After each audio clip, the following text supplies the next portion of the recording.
What are your bankruptcy options? The origin of bankruptcy can be found in ancient traditions, as found in the Bible, Deuteronomy 15. In the 7th year, each creditor shall release his debtors, and this shall be known as the Lord's release. In the Old Testament, it was the policy that a debt could exist for only 7 years and should be released or forgiven in the 7th year. The purpose was to prevent damage to society by allowing a debt to live forever. The lender was cautioned thereby to lend only as much as the borrower could reasonably expect to repay. Know that owing money you can't pay is bad. People generally end up without money because of circumstances beyond their control, though. Bankruptcy gets rid of your debt for usually pennies on a dollar. You can get a fresh start back at even while still keeping the necessities of life. The trick is knowing when you need to file bankruptcy. If your payments are more than 25% of your take-home pay, or if you're paying more than 20% interest on your debt, or if people are calling you constantly, you have a problem and probably need to file for bankruptcy relief. There are 2 types of bankruptcies for individuals, Chapter 7 and 13.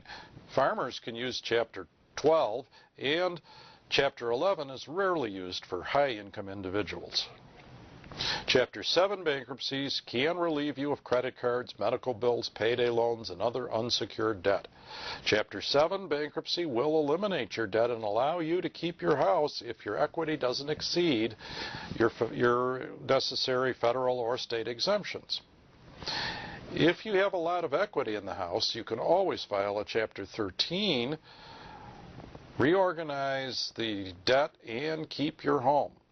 Filing Chapter 7 bankruptcy will stop garnishments, wage assignments, and stop creditors from calling you, as will Chapter 13. When your creditors call, all you need to do then is tell them you filed bankruptcy and give them your bankruptcy case number. And if your creditors continue to call you after filing, your attorney may be able to file a motion for sanctions and attorney's fees because your creditors have violated the automatic stay. The most common question people ask is, can I keep my house and car? Chapter 7 and 13 rules are designed to do exactly that. After you complete your course, your attorney can tell you the details. What about Chapter 13? This is a court-approved repayment plan that mashes your debt, except for your future first mortgage payments, those can't be modified, into a lower payment you can afford. It lasts no longer than 60 months. You pay the court trustee, who pays the creditors. No collection action is permitted if you comply with your plan. You can't have more than $1.3 million in secured debt and about $323,000 in unsecured debt. There's debt limits. And you do have to have regular income sufficient to meet your regular expenses and pay your Chapter 13 payment that your attorney will calculate. Chapter 13 allows you to pay debts like mortgage arrears, vehicles, even if they're behind, support and taxes in full, while making less payments to less important creditors, making them wait and take less. Chapter 13 bankruptcies reorganize your bills and smash them into one lower payment that you can afford.